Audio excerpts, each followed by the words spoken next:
On tonight's episode, we talk about Oppenheimer. And now the pop culture news of the week.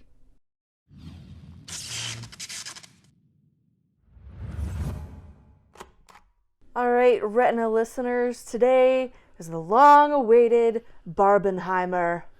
Yes. I saw this. Before we start with Oppenheimer, Oh. I need to. We didn't see it. It's Oh, not. It's not. okay. It's not our judgment. But I saw this review of Barbie. Barbie. It was like, wow, ouch.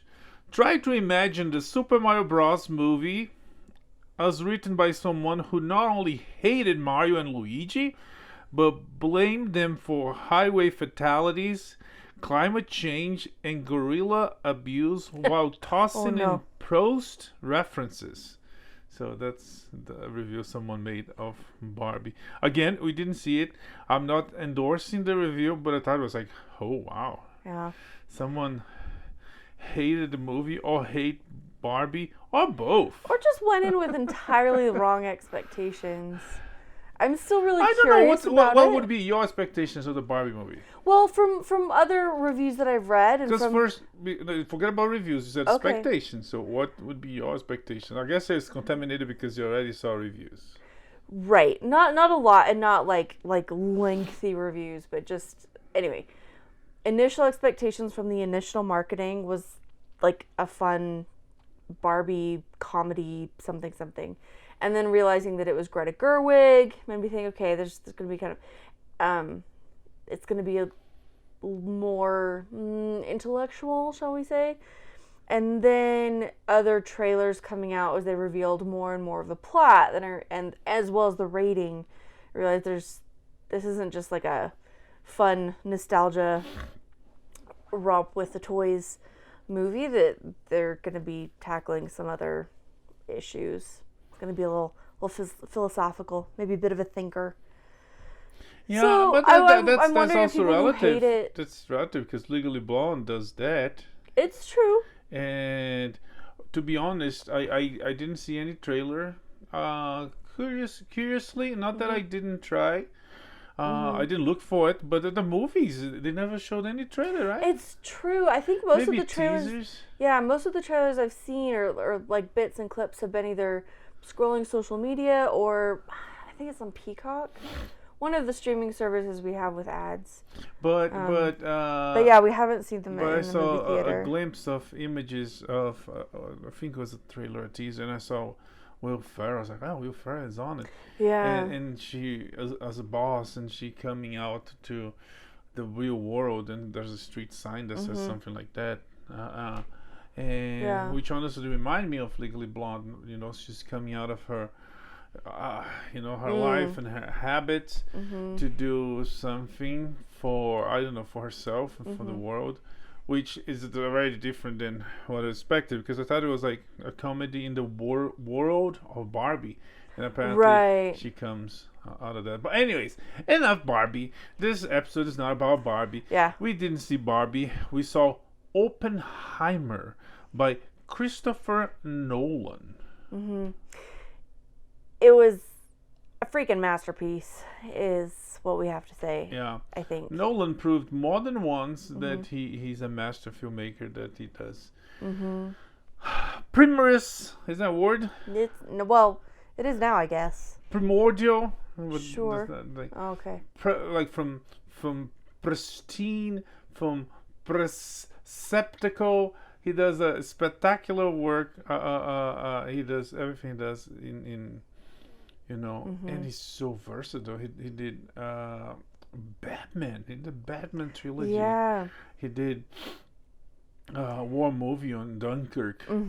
He did sci-fi time traveling adventures on what was the name? The other one called? Interstellar. No. No, Tenet. Tenet. Oh, also Yeah. sci-fi But yeah. time. Tenet. Interstellar. Interstellar is still one of my Interstellar. favorite movies of all time. It's And oh. so he does everything. In this one, he goes historic, political, biographical, about a very important moment of history, the Manhattan Project, the creation of the nuclear bomb, and the eventual bombing of Japan to end World War II.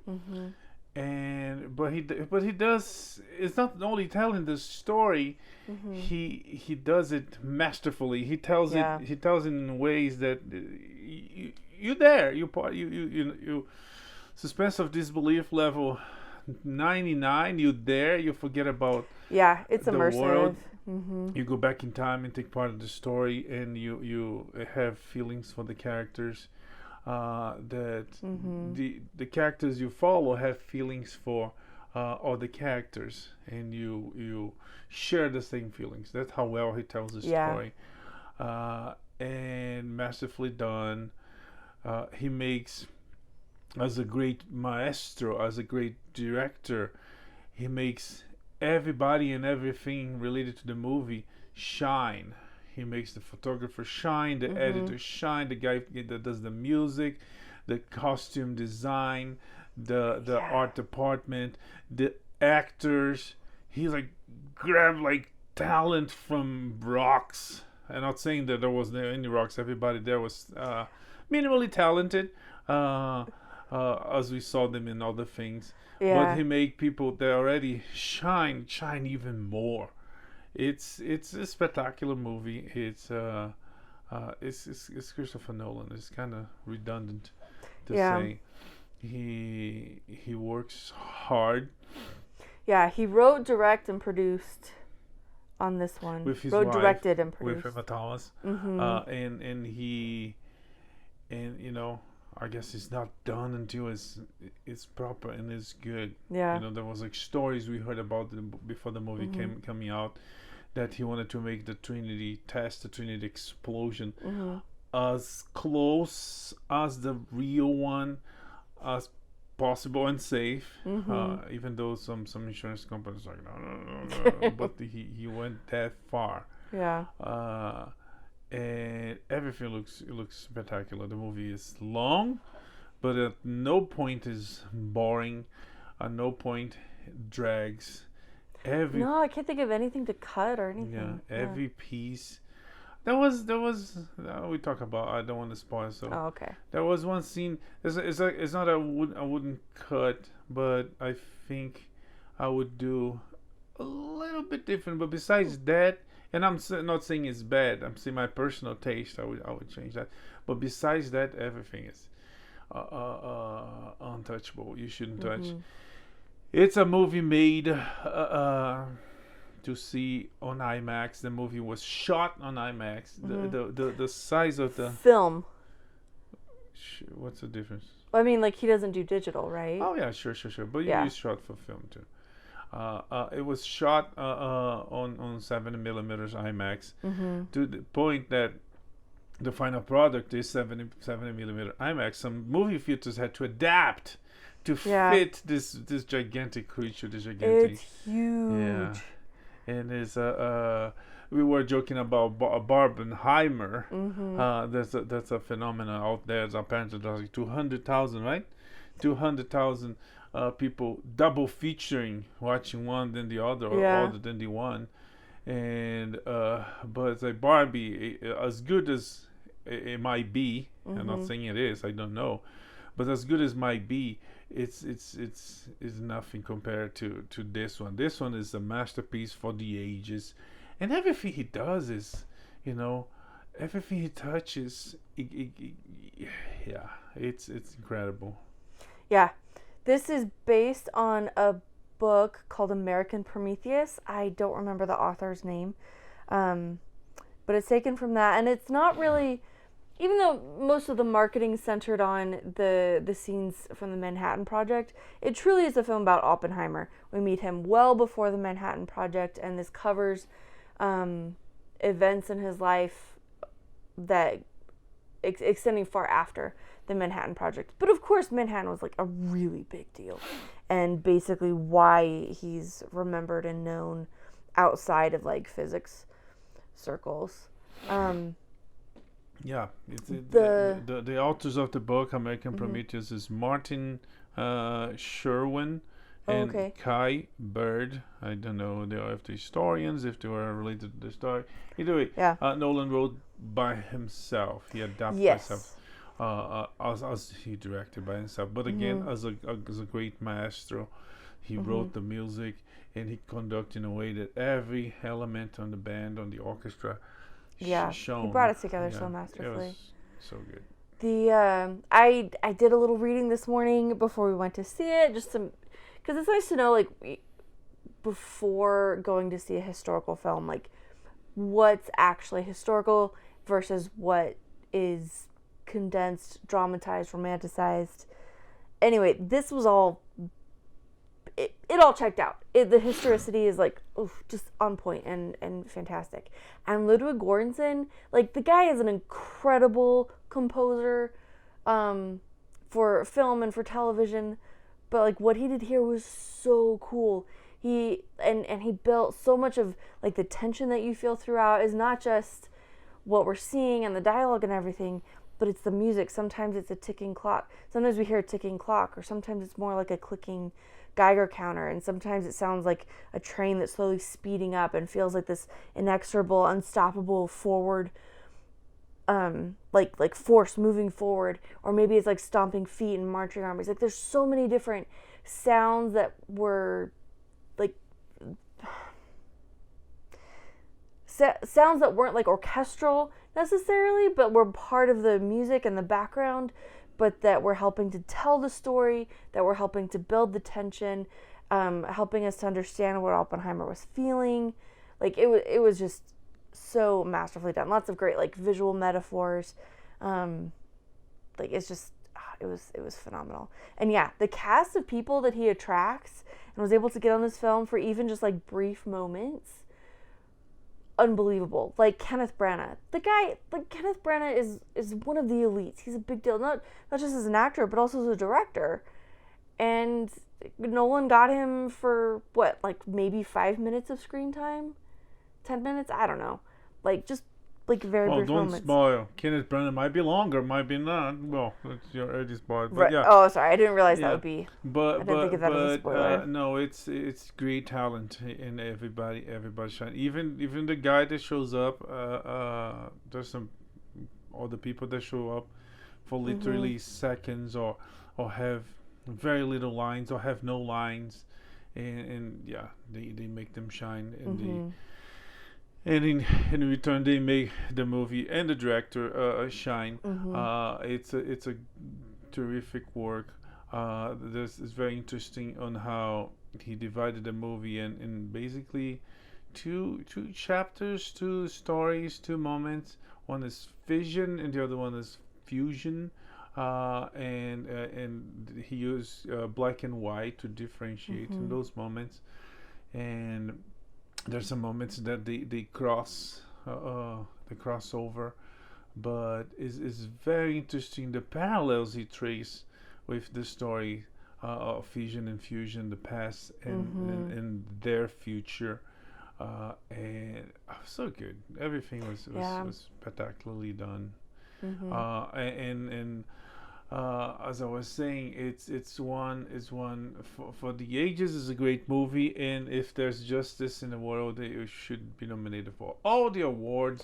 Seriously, every aspect of it, and get a lot of them. But you know, the politics, us in the movie treats a lot of deals a lot of politics, the politics of the day, the woke agendas and the checklists, forced or helped the Academy to change things, including stupid rules that a movie like this, by the movie Us Is, it would not fulfill the rules of the Academy to determine that the movie to be nominated has to have people of color, LG community, people, or one of those stories.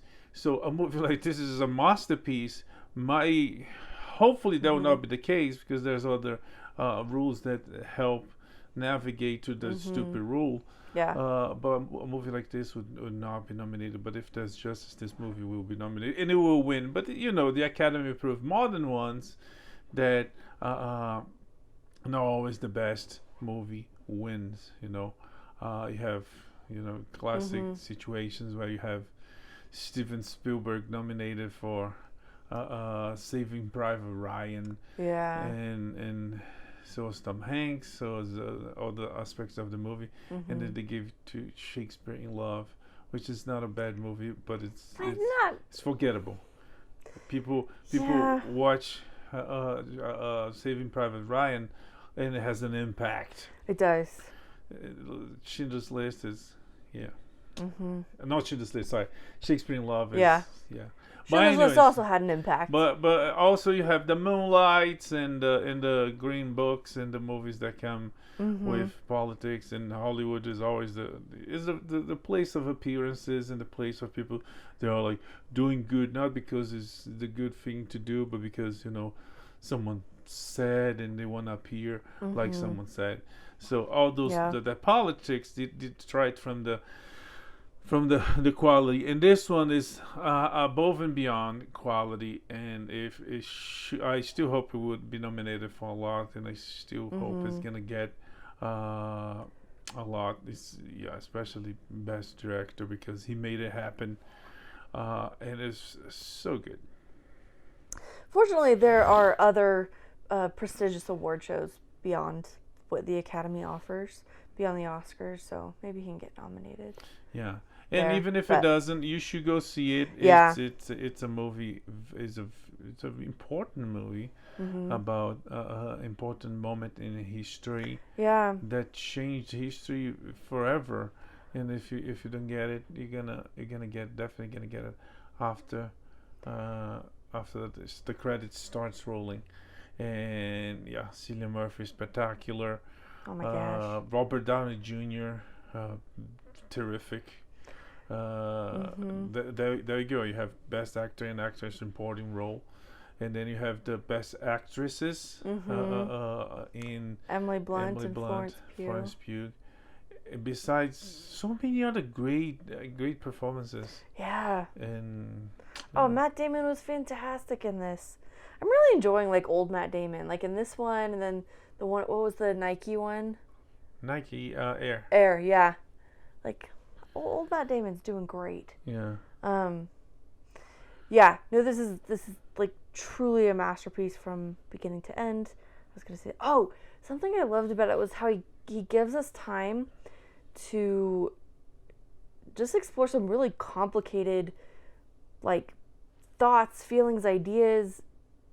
But it never felt like there was an agenda or a message that he was trying to get across. He just laid out all the dilemmas, the ethical and moral dilemmas of the Manhattan Project, and of patriotism during wartime, and all these other complicated issues, and the joy of the war being over versus the horrors of what happened, the horrors of the atomic bomb and what it did to the people in Hiroshima and Nagasaki. He just laid it all out there and gave us time to feel it and process it, and I thought that was really masterfully done. I feel like he didn't tell us how to feel about anything. He just he presented it and is letting us figure it out. There's a lot to chew on. Dang it, there's something I wanted to say and I keep forgetting it. It'll come back later when we're talking about something completely unrelated. That's so annoying. Well. Oppenheimer is open. It's open. You have to see this in the theater. Some movies are this is good in the theater. Some is okay, whatever. You can watch this at home. No, this one you need to see in IMAX, because part of the immersive experience is just the size of the screen and the sound quality. And Nolan is big on this. He's talked about this before. His films need to be seen on a screen. His films need to be seen in a theater. And he always says, he films on film and all this other stuff. But this one, I feel really does need to be seen in IMAX in order to have the full experience. It's worth the splurge. Yeah. Oppenheimer is available in theaters everywhere. And you should go check it because it's really good. Yeah, fantastic. we will find out in the coming days what the box office results are. But in the meantime, Sound of Freedom, which is another really important film we talked about a couple weeks ago, has passed 100 million at the box office. Yeah, it's a surprise of the summer. It's doing really well. The movie costs, I think, around 15 million. So they're making really good money on it. And the movie is really good. And it's a surprise considering the big horses, the big bets, all failing. Indiana Jones, The Little Mermaid, Elemental. Oh, they're all Disney films. Even Mission Impossible, there was a great movie. It didn't perform as well. Really?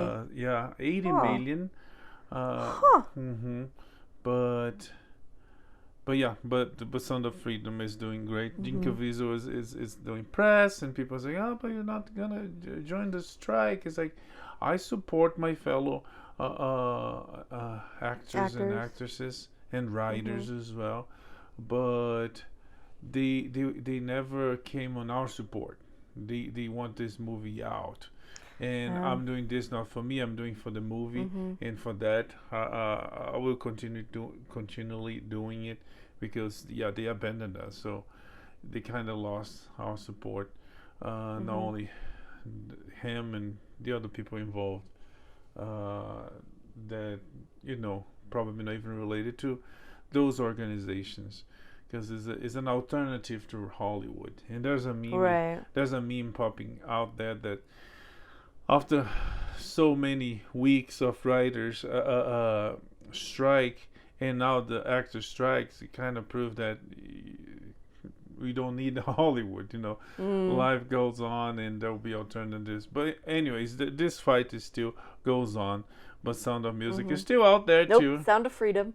What did I say? You said The Sound of Music, which is another phenomenal, landmark film. Yes. But no, Sound of Freedom. Yeah, That's what we're talking about today. The kids escape right away. No pedals or Nazis get them. They run through the mountains. Yes. Anyways, so that's it from Sound of Freedom. Okay. Let's talk about the strike for a minute. Yeah. So the strike is going on, and it's causing the actors going outside and picketing and scream and claim. Some have good arguments, some don't, for many reasons. Some including some, I didn't make enough money for that I wrote. It's like, well, the was crap. Anyways, but the strike is going on, and there's some interesting things happen this week, including that NBC Universal trimmed to almost nothing the trees they have in front of the building. That's right. So when people went to picketing, it was like shady. It was like nice shadows under the tree. Now it's sun. It's a California sun on this super hot summer. July. So they basically broke their legs concerning on picketing there. But they're picketing everywhere. Yep. And we see famous actors fighting with studios, which is like, oh man, is this guy one day gonna go back and argue like Bob Iger or one of the studio heads and like calling them like these big names? It's like, yeah, it's not that the studio head might say, it's like, no, I don't want that person, blackballed in Hollywood. It happens all the time. But, it does. But anyways, the fight goes on. In the Bob Iger came talked about it several times. Yeah. He said it was unrealistic. They offered them best increases in decades. But yeah.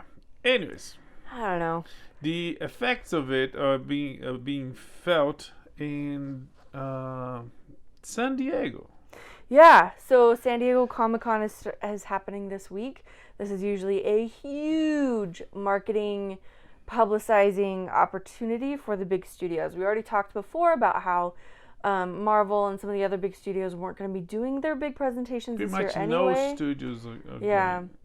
So in the past, they've released with some exceptions. Trailers. But now with the strike, a big part of the strike is that any SAG-AFTRA members can't can't do anything to promote new projects, can't like make appearances, all these other rules, can't do work for the studios. So and even the ones that are not doing this, of course we talk about appearances, and of course there's solidarity too. There's both cases, but either way, there's people that are not involved, they're not promoting anything, but they're not going to show support to their fellow companions that are out of work. So the guy actor or actress not gonna go there to make money, even if it's in his past productions when his fellow workers are without work. Right. But yeah, Hall H is empty and it's like it's rare. So San Diego Comic Con back to the origins, dealing with, comic books and other old licensed old products, the classic Star Wars and Star Trek, things that were the building blocks of the foundation of Comic Cons, the nerds, the things that bring them on. Even though there's some things popping there, there's like the cast of Marvel Spider-Man 2, the PS5 game was there. They did a panel. They did say, we should support our fellow actors, but tough to explain to supporting, but they there. I don't know. But also is getting some things getting attention for the circumstance, but also for good reason.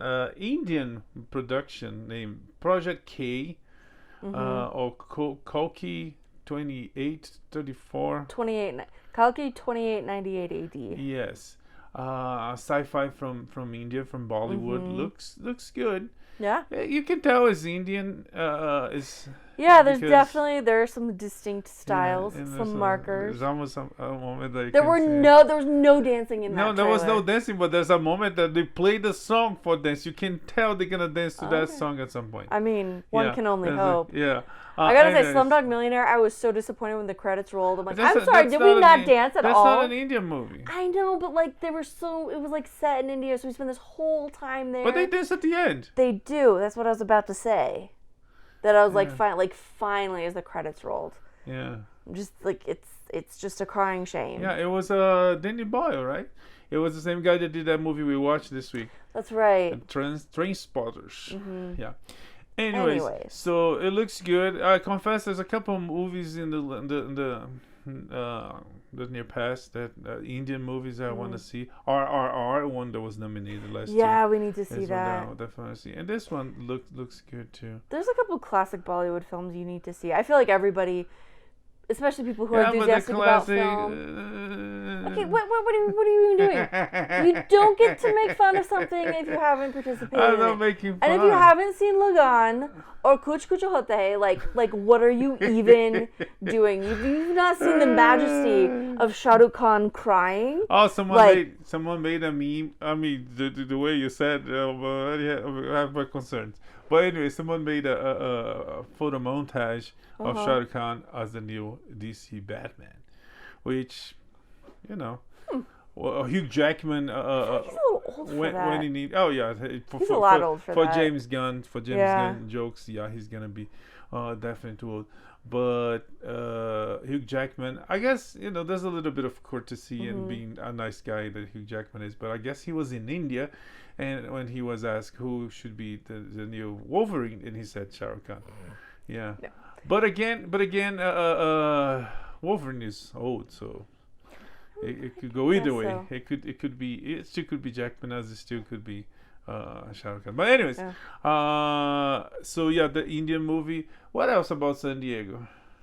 About San Diego, nothing. But about the strike, Tom Cruise has been lobbying the studios. Oh yeah, he took the front row. He went to talk to the studios in favor of these fellow actors and writers, and it was such a classy guy. He's like, he does because he's fine, right? Like he's making money. Yeah. But he's also got some weight to throw around, right? Like his he films was have an been influence. like and Yeah, he uses his influence because of the money he make with Top Gun, and he's saving the industry. Yeah. And it's like, guys, let's talk. You know. Yeah. Yeah. Anyways, so there's that. And one last thing about the strike at San Diego is suffering not so much the con, because people buy tickets a year in advance. So some people might cancel and say, no, I want my money back, I'll go next year.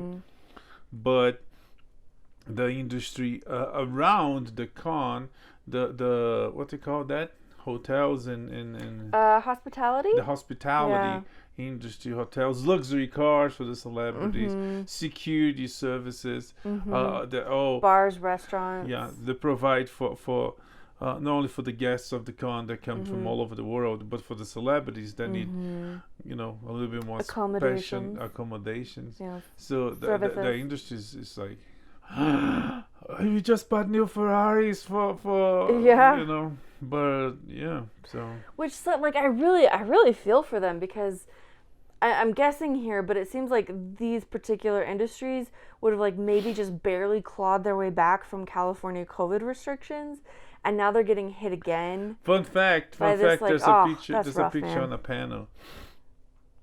I don't know what was the reason, but there's a guy still wearing mask.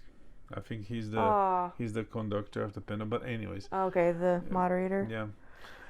Well, the common man, because celebrities don't know what this mask. You go to a talk show. That's right. The audience wears masks. The cameras wear masks. The celebrities Oh, that drives me nuts. Or like Amazing Race, it's really bad when we see, like it shows like Amazing Race or Survivor, where this whole cast is like interacting with each other, no masks, and then they show us. Yeah, then they show us a behind the scenes shot, and you have the entire crew all masked up. I was like, wow, this is awfully classist. Yeah. Yes. Yeah. Or like the Drew Barrymore show, any of those big talk shows. Yeah. Like the whole audience, all the crew are in masks, but the famous people.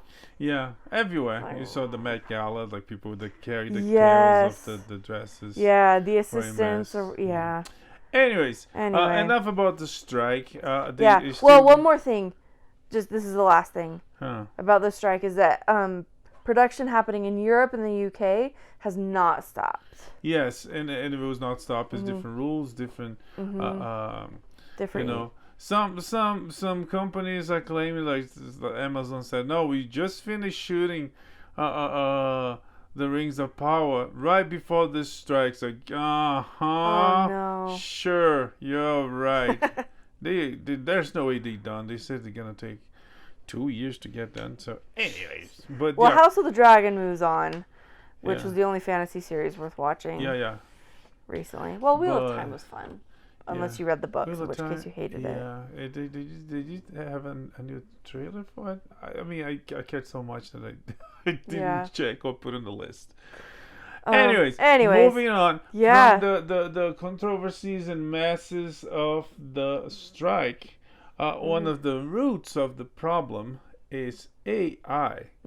Like Vice President Kamala Harris said, it's 2 letters. And that's a problem. Artificial intelligence. I don't know if she knows that part. Yeah. But anyways. But just to clarify, that's intelligence. That's artificial. Yes. Which is saying more than is already saying more than Kamala Harris. But one of the roots of the problem is dealing with AI. AI is evolving, the technology is getting better and better.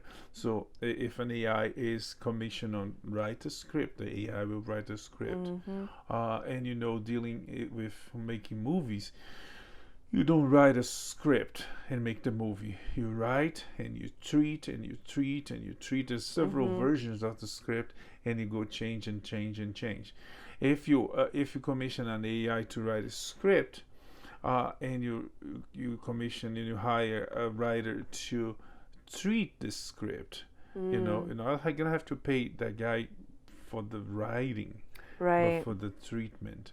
So the person is already making less, has less authority, ownership of the material, is just fixing and doing touches.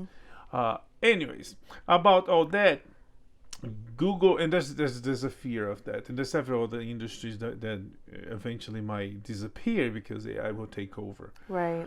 But about writing specifically, Google pitched AI news writing product to the New York Times and to the Washington Post. Granted, they have terrible writers already, but besides that, it's already the industry offering technological advanced alternatives to write the news.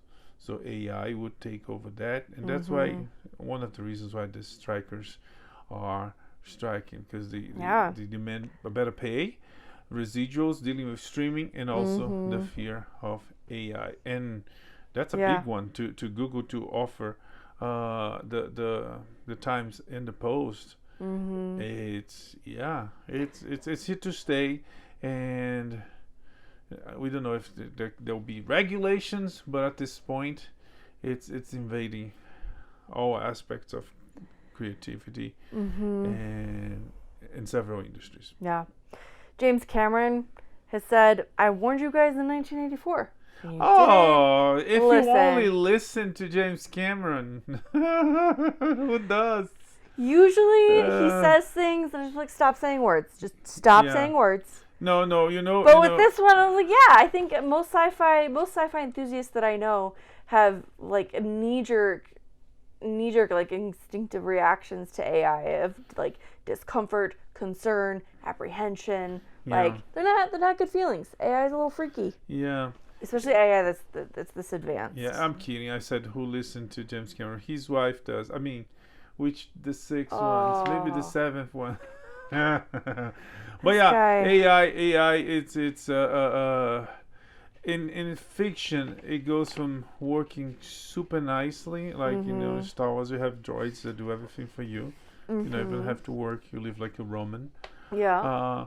But then you have Terminator, you have Matrix, you have there's this new movie called The Creator that looks good. Yeah. Looks very good. What's his name? John David Washington? Yeah. Something? Denzel Jr. Anyways. Yeah.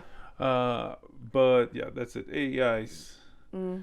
Or situations like WALL-E, which I know is like a Pixar movie, but that's a world where like AI and automated systems took over to the point that humans just kind of turned into chubby vegetables. Like they didn't have to do anything anymore. They didn't have to try or work or strive or anything. They just kind of sat around and got fat. Yeah. Anyway, so there's that. Some other downer news. Bron is a Canadian studio that's made some great films, and they had to file for bankruptcy. Yeah. The Mule, The Joker, among others. It's like, wow. It's, this economy, the industry is struggling, and... What are you going to do? And Cameo, this is an app where you can purchase short, customized videos from celebrities or whoever. They've done a bunch of layoffs. Yeah, to the point that they're only going to keep, after the layoffs, they're only going to have 50 members, 50 employees total. So, yeah. Yeah. One of the best things I've seen from Cameo is, Jeremy Renner was recently in the hospital. Paul Rudd made like a cameo for him as though he didn't know him and stuff. Like kind of a fake celebrity. He was like, hey, Jeremy, buddy. That's awesome. Yeah, it was very fun. Paul Rudd shenanigans. It was very funny. All right. What's up with eOne and theaters in the UK? So eOne is shutting down theatrical distribution in the UK. Hasbro bought eOne and is trying to make things happen. When a company buy another, there's always like the case of layoffs, organizational, because you're probably gonna have two people doing the same thing. So they shut down theatrical distribution for now. We'll see what happens in the future. Okay. And AMC is ending the sideline seating pricing. Months ago we talked about how they were charging more for the better seats, and we talked about how it was a terrible idea and it was elitist, and the movies are basically like a church. Everybody goes there. Doesn't matter if it's a man, if it's a woman. Yep, it's just first come, first serve. If it's a kid, if it's old man, if it's rich and the poor, you know. Black or white, blonde or free. Yeah. Blonde or free? Bond or free. Okay. I was like, wow. The Bible, man. Okay. So you said blonde or free. I was like, No. I didn't know blonde had the more special privileges. Less well, special privileges than free people. That's a different conversation. But anyway, so they ending that. Yeah. Good. Yeah. Anybody surprised? What? No, we were right? Yeah. Okay, cool. Just double checking. All right, let's spend a minute with Disney and their shenanigans. Okay, Oh my let's start with rumors. But this the very first one is rumor. Well, first of it wasn't a rumor. It was reality. So this picture with Snow White. What's that bucket? Oh, gosh, I can't remember the name. Anyways, is a Latina girl. So she's technically not white, but anyways, they hire her for Snow White. So there's a picture with her and 7 hobos, 7 characters. There's one dwarf, and there's several other characters. But they're definitely not little people. No little people. There's and they're not like short tall fantasy creatures. There's a girl. Beings. Anyways, there's the hobo San Francisco hobo looking characters, and it popped out on the internet, and people like the commotion. People like, Disney's gonna do this. This is terrible. Disney denied. So no. That's a hoax. That's not true. It's fake. People got like pissed, revolted. But then Disney came out and said, it's actually true. We're trying to do a new version. We're trying to correct things. It's like, we correct the book, the author died. Anyways, so that's the first on the rumors. There was actually not rumors, so which makes you think of a lot of rumors that end up, a conspiracy theory is a conspiracy theory until someone comes and say it's not or prove it's not. Like vaccines saves lives and masks are super effective and all sorts of the virus didn't come from a lab in China, and several other conspiracies that it's just a matter of time and come to light. This one from Disney, it took like a week. In the beginning of the week, that's fake, that's not true, and at the end of the week they said no, it's true. It looks that bad, and you're gonna take ownership. See it if you want it or not. And by the recent past, people might not go see it because the crap they're making are failing. Here's the thing: in 99 cases out of 100, you could swap out the race for a fantasy character and not really have it make that big a difference. Like Halle Bailey being the Little Mermaid, and they swapped up the setting a little bit, so it's like the Caribbean and not Denmark. So it's like, okay, well, whatever. That doesn't change anything about her identity or her character. And already we're talking about a half fish, half human, whatever.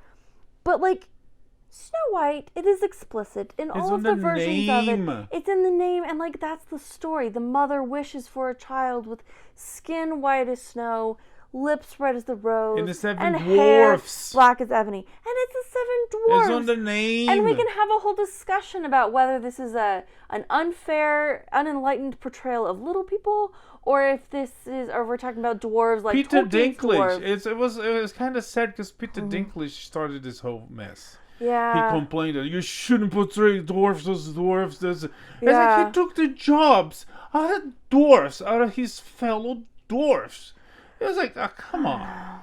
And this could have been a really good. I feel like this one had a lot of good potential because Snow White was Disney's first feature length film. This was an old movie, so there's a lot of potential. Celebrating 100 years of Disney now. Yeah, this could have been so great, and they already blew it with.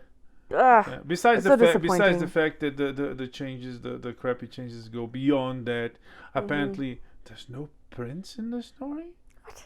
Yeah, and there's messed up things that they overlooking, the dwarfs all sleep together, and now there's a girl there. How does that make sense? Anyways, moving on. Yeah. Let's talk about some more. Another rumor. This one is a rumor, but again, until it's not. But Disney's CEO Bob Iger is rumored to be preparing to sell the company to Apple. My gut reaction is to not be crazy about this. Why? Because it's consolidating even more. Apple's already got a lot of influence, a lot of their own entertainment and everything.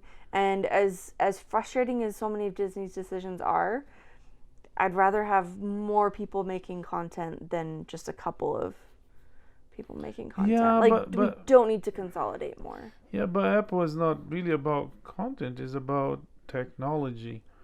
And sure. And I don't know, they're making decent content. But they are. They're showing up at the awards and all that. I see your point. But yeah. It's like when Disney bought Fox and Hulu. Like, and all that stuff is getting consolidated into one. Was that actually a good thing for anybody? I don't think so. Yeah.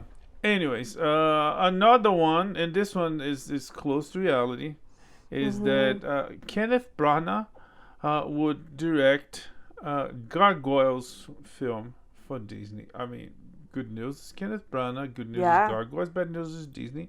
I never actually watched. I know there's a lot of people that love, they absolutely adore the Gargoyles. I cannot say. I mean, honestly, I saw on TV and I was like, I don't know, I'm gonna watch Batman. It was around more or less around the same time. Yeah. But yeah, people love it. So, yeah. Hopefully it will happen. And he's a great director. He proved that more than once. Oh yeah. And he does not only great serious stuff, dramatic Shakespeare, but he did Thor. You know. He did.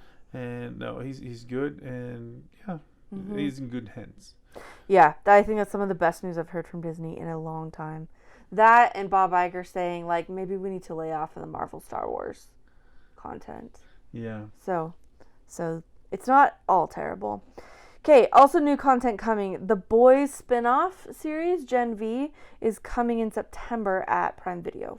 Yeah, it's from the same people that did The Boys. And, you know, The Boys is heck of a fun.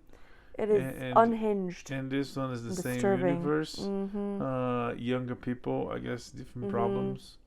On a school, in a college for powered people. What's it called? Soups, yeah. Yeah, so we'll see. It looks good. Okay.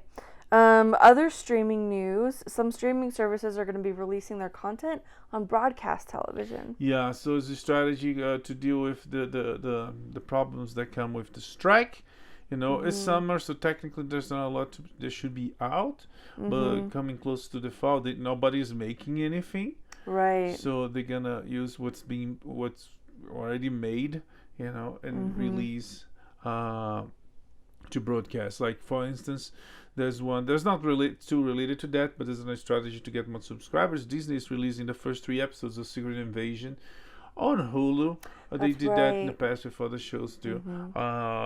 But Disney's gonna release Miss Marvel show from Disney Plus. It's gonna be released on ABC as a linear release, you know, once a week an episode. Oh, that'll be fun. I guess they did the same way on the streaming, right?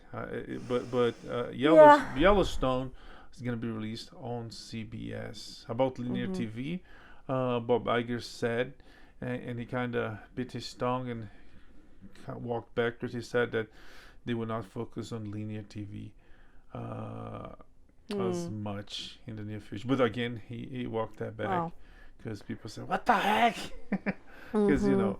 Even the big bosses have bosses, you know. It's like you answer to a board, they answer to stockholders. Yeah. And yeah, you can do anything you want. Yeah. Even though most of the time it seems like it does. But anyways. Yeah. Someone who feels like he's doing whatever he wants, regardless of what the fan thinks, is James Gunn. Yeah. And we've had that confirmed yet again by news from the Aquaman 2 production. Yeah. When you think, Jesus. It's when people make stupid decisions, and then again and again and again. It's like, hard to watch. This person is stupid. It's not. It's not the stupid decision was not a fluke. It wasn't a fluke. Yeah. Anyways, it was announced this week that Ben Affleck's role in the Aquaman 2 is no more. He shot scenes, and those scenes were cut from the movie. What a waste. It's I really like Batfleck. yeah. I think he It's stands up well in the pantheon of Bat. yeah. Men. Apple should buy DC and Yeah, make this there we go. Snyderverse. There we Because go. Warner is failing, and they're gonna make a comedy, gigantic comedy, with fart jokes, and Out of Superman Legacy. Yeah. Yeah. Well, some intriguing casting news for that. Apparently, Rumors. yes, rumors. The role of Lex Luthor was offered to none other than Daniel Craig. Who looks old, and Yeah. he's British. They're gonna give him an American accent. Yeah, he's done American accents before. Kind of waste.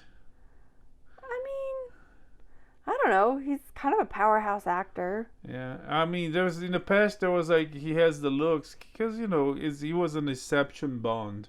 He's not like super good looking. He has like very. That's true. He's not traditionally rough. handsome. Yeah, he has a rough, manly He's, face. So in the past, he was associated with the role of Brainiac. So, but now they talk about Lex Luthor. So we don't know. It's just a rumor. We might see in the near future. We might.